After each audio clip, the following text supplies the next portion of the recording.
Bagi orang yang sudah berkesadaran dan sepenuhnya sadar, ciri utamanya adalah tidak takut lagi menghadapi kehidupan dan tidak takut lagi menghadapi yang namanya kematian. Ada ayat yang lebih mengerikan lagi. Di surat Al-Waqiah dikatakan, ruh yang ditiupkan Allah ke dalam diri kita, yaitu ruhku, yang menjadi jantung kehidupan semesta bagi kita, adalah bagian dari dirinya. Jadi kalau Allah itu adalah sang keabadian yang tidak terjebak oleh kehidupan dan kematian, berarti sesungguhnya ruhku yang ditiupkan Allah ke dalam diri setiap manusia pun sebetulnya adalah keabadian.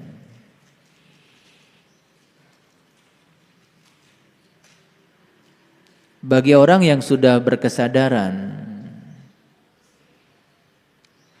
dan sepenuhnya sadar,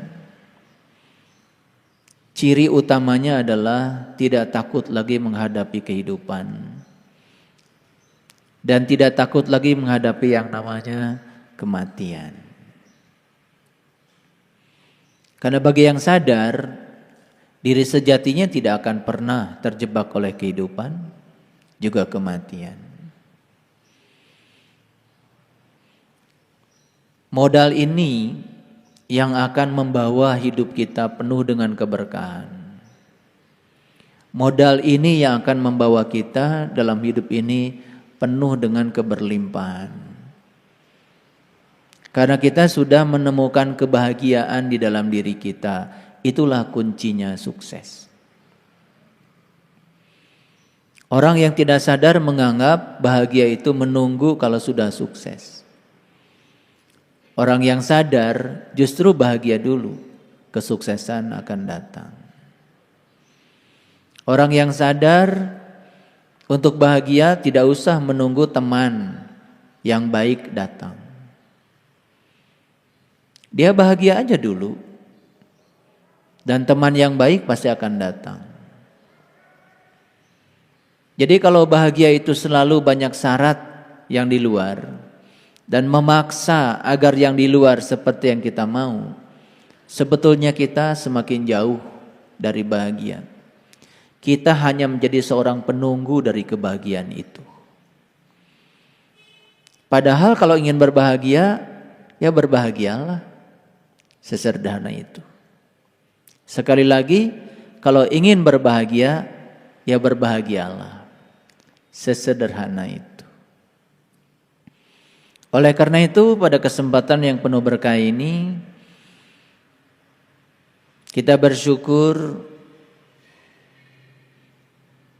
bahwa kita sudah memiliki sebuah kesadaran dan kita selalu bisa bahagia dengan apapun yang terjadi di luar diri kita. Dan kita tidak lagi menjadi kabut putih, kabut hitam, kita sudah menjadi langit biru yang sempurna. Kalau itu sudah kita miliki saat ini, itu adalah harta yang sangat luar biasa, yang tidak dimiliki oleh banyak orang.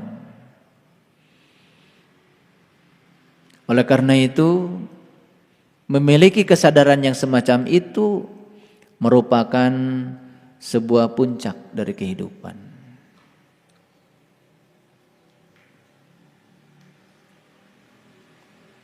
Pada hari ini saya akan menyampaikan beberapa indikator bagaimana cara mengukur keberhasilan hidup kita. Dan setiap indikator dicatat dengan baik. Dan bukan sekedar dicatat, tetapi jadikan ini sebagai instrumen untuk mengukur seberapa sukses kita hidup.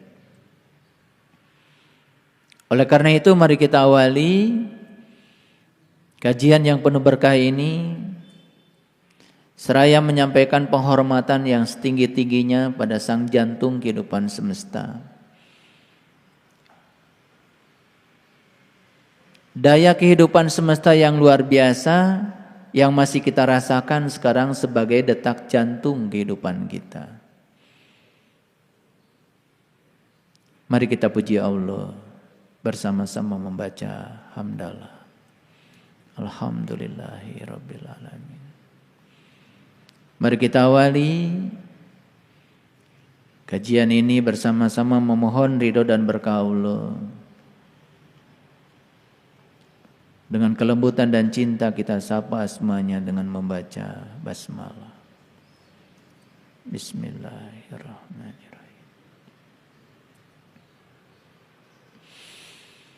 Di Quran surah Asy-Syu'ara ayat 115.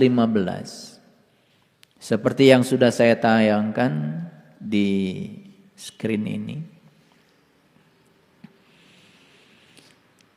In ana illa nadhirum mubin. In itu penegasan. Sesungguhnya ana, aku. Ini masih cerita episodenya Nuh. Jadi Nuh ini adalah seorang rasul, seorang utusan Allah. Dan otomatis seorang rasul pasti di belakangnya juga ada para pengikutnya Nuh. Jangan terjebak oleh sejarah. Jadi Nuh itu sebetulnya bukan sekedar sosok di masa lalu, tapi Nuh itu akan selalu ada di setiap zaman. Pengikutnya Nuh juga bukan sekedar pengikutnya di masa lalu, dan akan ada para pengikutnya di setiap zaman. Karena akan lahir Nuh-Nuh baru. Itulah keabadian. Akan lahir pengikut-pengikut Nuh baru. Itu juga keabadian. Jadi saya mengingatkan supaya kita tidak terjebak pada sejarah. In sesungguhnya ana, aku, illa nadhirum mubin, ya. Tidak diutus ke semesta ini kecuali untuk memberikan peringatan yang nyata. Jadi mubin itu bahasa Arab. Kalau kita lihat dalam kamus, mubin itu artinya adalah nyata. Apa pesan dari kalimat ini? Setiap utusan Allah itu cirinya adalah menyampaikan pesan yang nyata. Jadi kalau nyata itu apa artinya?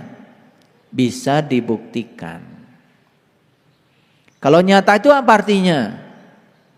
Terukur. Nyata itu artinya apa? Bisa dirasakan. Itu kan nyata. Jadi kalau utusan Allah itu menyampaikan yang nyata, siapapun yang menyampaikan sesuatu kepada umatnya hanya hayalan, fiksi, janji-janji masa depan yang dia sendiri tidak pernah merasakannya, mengalaminya, membuktikan, itu ciri bahwa dia bukan seorang utusan. Ini harus saya tegaskan, karena begitu banyak ya manusia-manusia yang terbuka mulutnya, sementara masih tertutup mata kalbunya, tertutup pikirannya.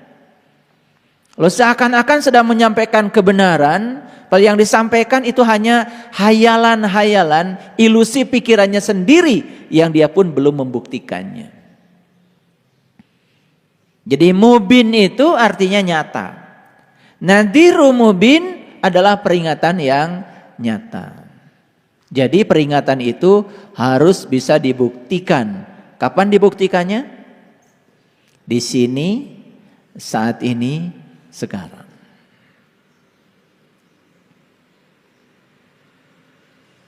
Jadi kalau tidak bisa dibuktikan saat ini, di sini, sekarang, itu tidak patut untuk diikuti. Bisa dipahami? Baik.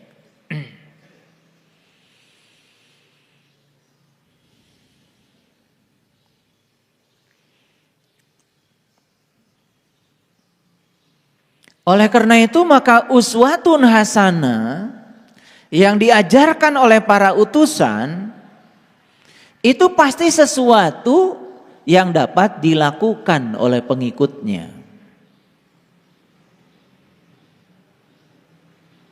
Jadi ada satu dialog yang sangat cerdas di Quran surat Al-Baqarah antara Nabi Musa dengan pengikutnya. Jadi saat itu Nabi Musa menginstruksikan supaya para pengikutnya itu iman kepada Allah, Tuhannya Musa. Dengan daya kritisnya, pengikutnya Musa tidak langsung mengatakan yes, kami mengimani Allah Tuhanmu Musa. Tidak. Di ayat itu ada dialog yang mengatakan kepada Musa, bagaimana aku bisa beriman pada Allah Tuhanmu Musa, kalau aku belum bisa melihat Allah Tuhanmu itu dengan jelas. Itu diabadikan di Quran surat Al-Baqarah. Ini daya kritis yang sangat luar biasa yang sudah dilupakan oleh kebanyakan umat. Jadi ketika dia disuruh mengimani Allah Tuhannya Musa, umatnya Musa mengatakan, bagaimana aku bisa iman sama Allah Tuhanmu Musa kalau aku belum melihatnya dengan jelas. Itu sebuah keinginan yang luar biasa dari pengikutnya Musa. Dan keinginan itu kemudian dikabulkan oleh Allah. Dan di ayat itu dikatakan, "Tsumma ba'asnakum mim ba'di mautikum la'allakum tashkurun." Dan kemudian aku bangkitkan kesadaran kalian dan kalian menjadi hidup setelah kalian mati. Dan semoga kalian menjadi orang-orang yang tashkurun, orang-orang yang terbuka. Jadi syukur itu arti yang sebenarnya adalah terbuka. Syukur itu kebalikan dari kata kufur. Kufur itu artinya adalah tertutup. Jadi kufur itu bukan ingkar. Mencari orang yang mengingkari Allah sulit. Tetapi mencari orang yang tertutup penglihatannya kepada Allah banyak.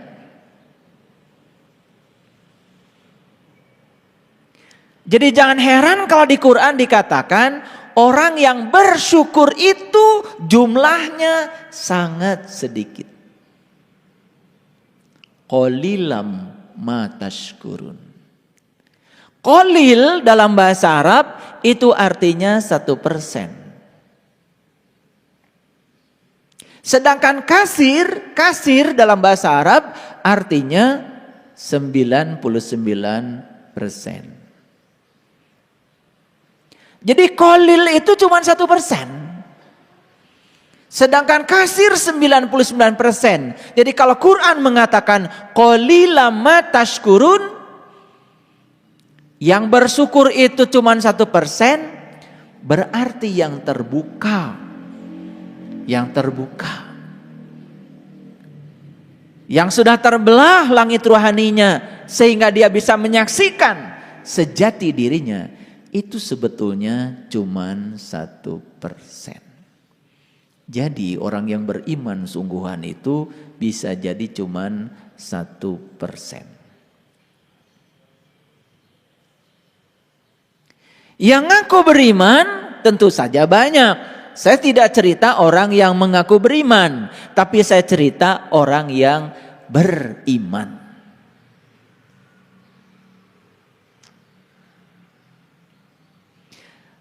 Ada ayat yang lebih mengerikan lagi.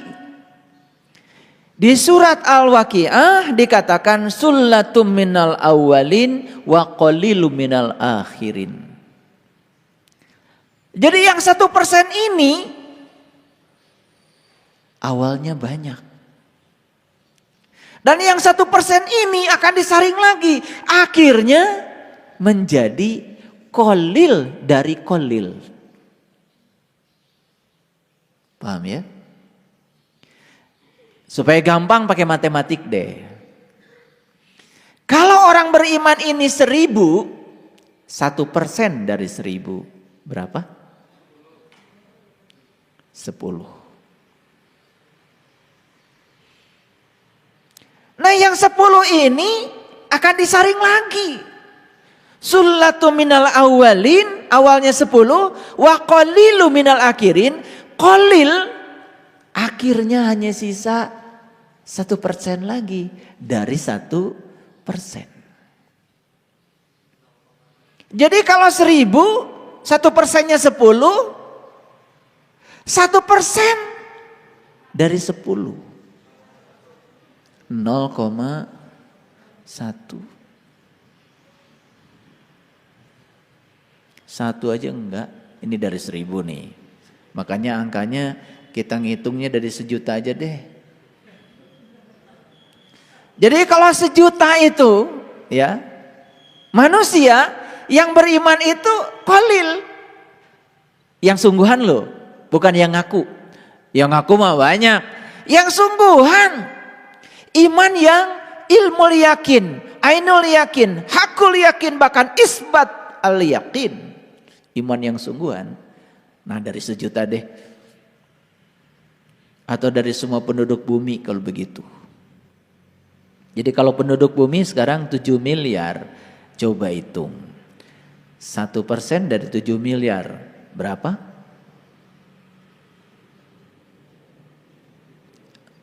7 juta. Oh jangan salah nih matematik. Nah sekarang 1% lagi dari 7 juta. Berapa?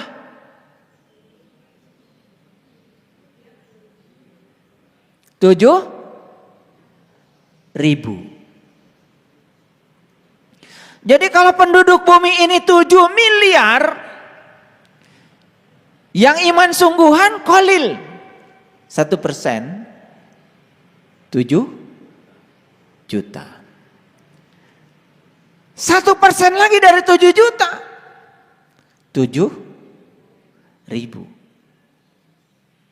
Ayo, gimana cara masuk yang 7.000?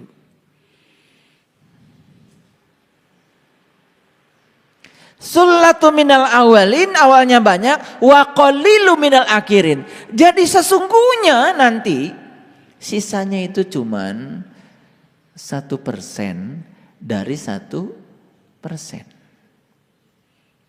Ngerti ya? Matematika biasa, nggak usah pusing kayak gini.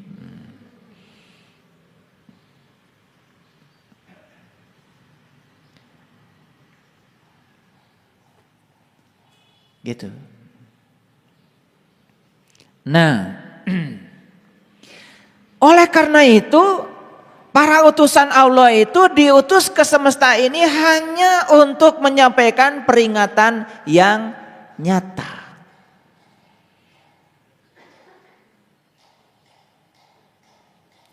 Contoh sederhana. Ciri orang yang beriman tentu saja orang yang sudah merasakan kehadiran Allah setiap saat. Bahkan tidak merasa terpisah walaupun 1 detik karena kesadarannya sudah mencapai kesadaran murni. Hati-hati nih. Ada orang yang bilang sama saya, "Ayah guru, saya kadang sadar, kadang gak sadar." Sebetulnya kamu tuh belum sadar. Jadi kalau kita kadang sadar, kadang tidak sadar, itu pengakuan kita saja. Aslinya itu sebetulnya belum sadar. Karena orang yang sudah sadar, murni kesadarannya tidak mungkin terjebak oleh sadar dan tidak sadar. Karena di Quran itu tidak ada kata-kata iman itu bertambah dan berkurang. Gak ada ayatnya. Yang ada itu huwallazi anzala sakinata fi qulubil mu'minin liyazdadu imanan. Jadi saya tidak menemukan ayat di Quran yang mengatakan iman itu kadang bertambah, kadang berkurang. Nah yang kadang bertambah, kadang berkurang itu karena kitanya ngaku iman aja, belum iman beneran. Yang iman beneran terus bertambah. Perhatikan kata-kata saya. Yang sadar beneran tidak mungkin. Kadang sadar, kadang tidak sadar. Yang kadang sadar, kadang tidak sadar itu rarasaan.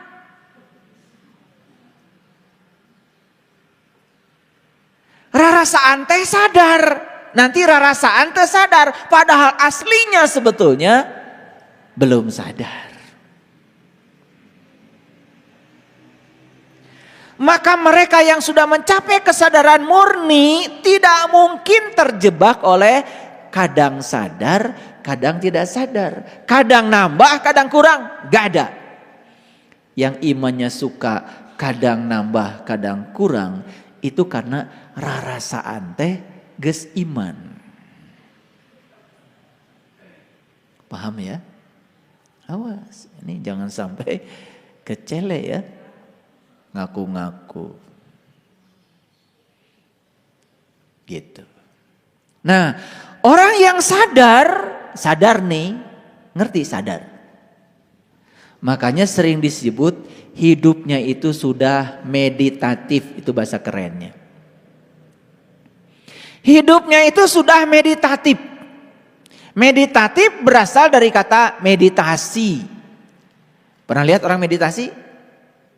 Duduk bersila, punggungnya tegak, pinggangnya tegak, lehernya tegak, pandangan lurus ke depan, ditutup mulutnya, ditutup matanya.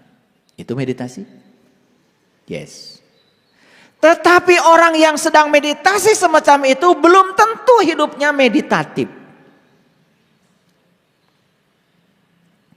Itu meditasi formalnya ya seperti itu. Latihannya seperti itu. Kalau ada latihan pasti ada praktek dong.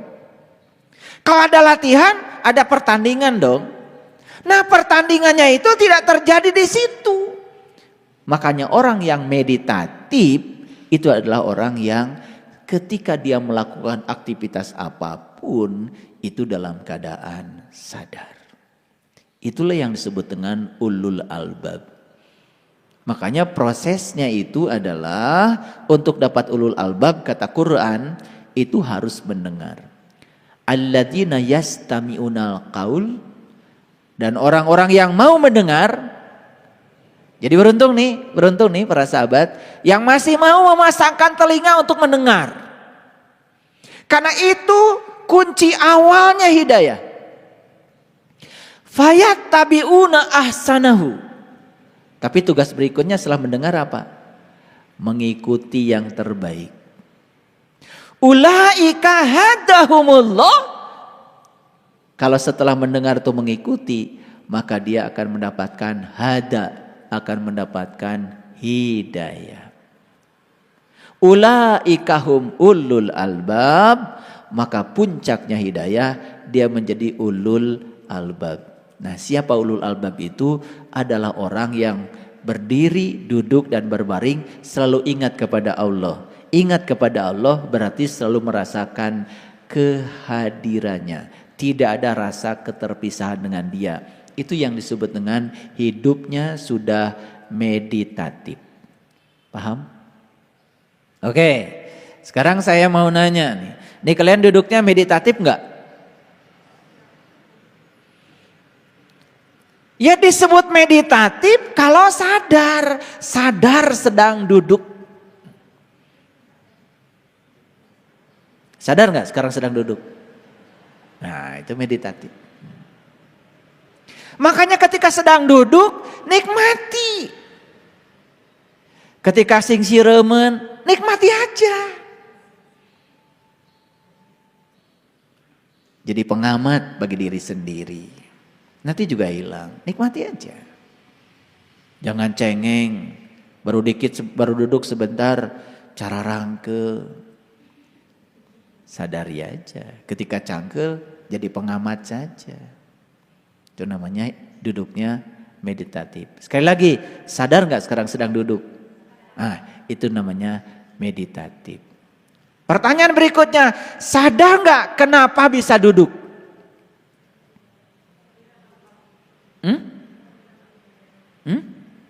Kehadiran Allah. Terlalu jauh jawabannya. Sadar bahwa sekarang saya sedang duduk. Mengapa saya bisa duduk? Karena saya tinggal di bumi. Karena di bumi ada gaya gravitasi bumi. Dapat dahti leleti kurang cicing di dia. Coba kita pernah tinggal di tempat lain, di angkasa luar, hese diuk teh.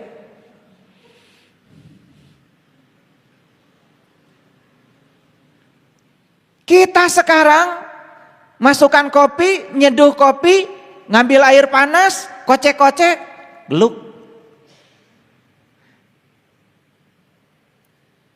Seorang astronot di luar angkasa, hayang kopi, harus menciptakan dulu namanya gelas anti gravitasi. Kopi nanti lelempangan.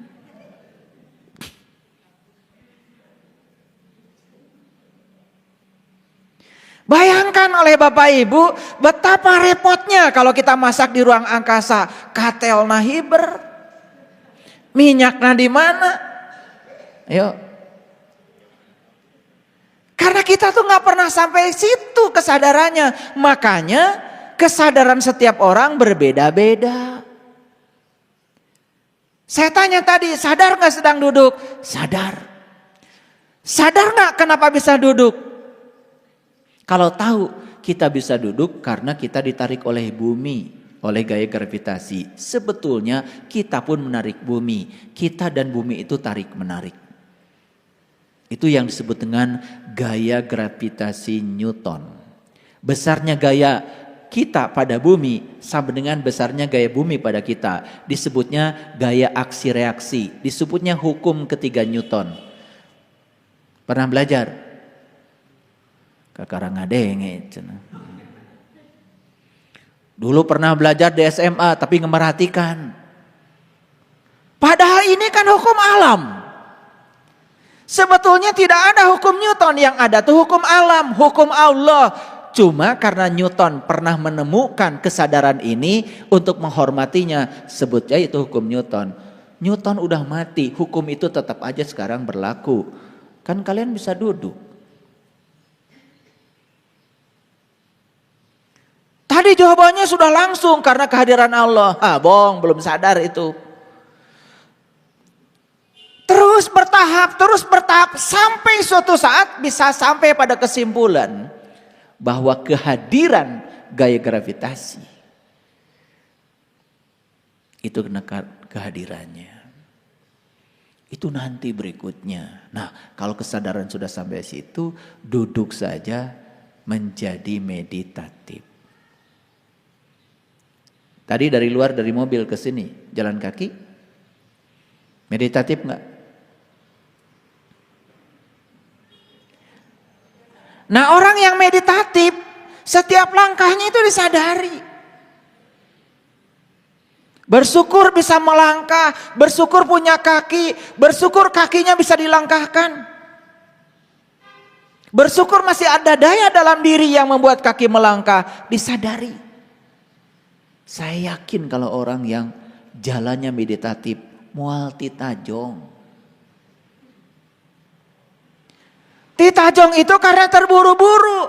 Titajong itu karena apa? Pikirannya sudah kemana padahal dia masih jalan. Jalannya tidak ternikmati. Gak meditatif. Kalian nyetir tadi. Meditatif gak nyetir? Disadari gak ketika nyetir? Sampai suara mesin pun kalau yang meditatif itu terdengar.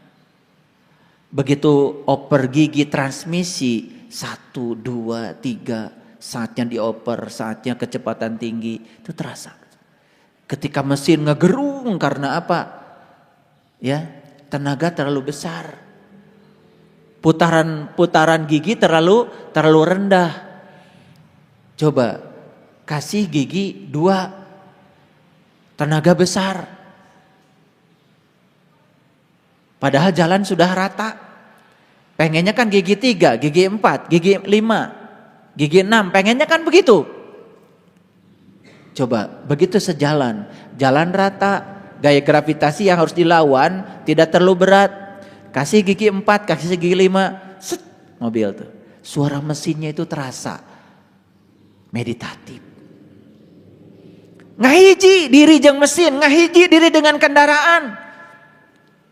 Gitu nggak kalau nyetir? Gak gitu. Karena begitu celek kita diam di mobil pegang setir, pikiran sudah ke tujuan. Begitu di jalan ada orang yang menghalangi, angkot berhenti, marah-marah. Gitu nggak? Gak meditatif. Sok masak di dapur. Begitu katel wajan sudah di apa? Pasang, cetrek. Kompor dinyalakan.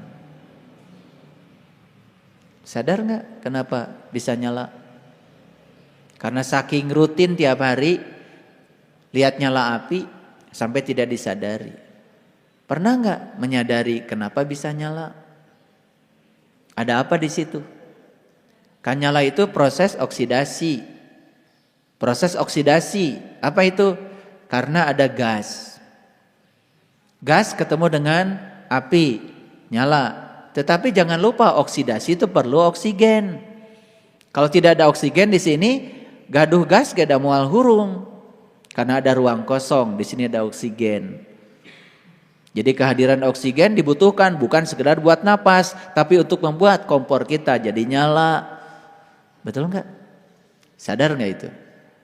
Hangatnya api ketika nempel ke tubuh, disadari nggak? Hangatnya minyak ketika menghangatkan tubuh, dirasakan nggak? Ngajerejesnya minyak, kenapa minyak itu ngajerejes? Kenapa dia itu berbunyi? Begitu memasukkan tempe, tahu, ces, kenapa? Ah gitu, weh. Telinga bisa mendengar jerejesnya minyak, ya kan? Iya. Kan sebetulnya karena di situ ada unsur air, ada proses penguapan, penguatan begitu cepat sehingga menimbulkan bunyi. Karena tidak pernah ada keinginan untuk tahu, secara saintifik tidak ada, hanya terjebak oleh rutinitas, masak menjadi tidak meditatif. Sudah selesai masak, kemudian tersaji semuanya, makan. Doa tidak. Berterima kasih pada semesta tidak. Boro-boro menyadari. Ya teh ayana sanggung adanya nasi di hadapan saya itu berapa ribu orang yang terlibat menghadirkannya. Siapa yang nanam, siapa yang ngasih airnya, siapa yang mupuknya. Dan bagaimana kerja keras matahari untuk terjadinya proses fotosintesis. Bagaimana terbentuknya, apalagi lari sampai kepada Allah. Orang mangan melak we wungkul ceb we. Nu ngajadikeun eta saha setiap saat. Diurus, diatur. Robil alaminya Allah tuh terasa kalau meditatif. Robil alaminya Allah gak terasa. Tahu-taunya panen aja. Dari waktu ke waktu. Dari padi hijau kemudian muncul padi yang masih hapa kemudian berisi terus menguning. Aduh, setiap saat. Makanya kenapa Nabi Muhammad bilang kalau lagi makan jangan sambil ngobrol. Sebetulnya kan supaya meditatif, supaya dirasakan, ya. Berbagai macam bumbu diaduk-aduk di sini di mulut kita, dikunyah sampai lembut, ya, berpadu dengan nasi dan sebagainya, timbul rasa. Sudah enak, udah lembut ditelan. Ditelannya pun penuh dengan kesadaran, itu meditatif. Oke, apa pesan saya? Pesan saya satu. Cobalah sekarang belajar hidup yang meditatif, bukan sekedar meditasi. Udah jauh-jauh pergi ke gunung meditasi, tetapi hasilnya tidak membuat hidup kita meditatif, hilang semua kesadaran.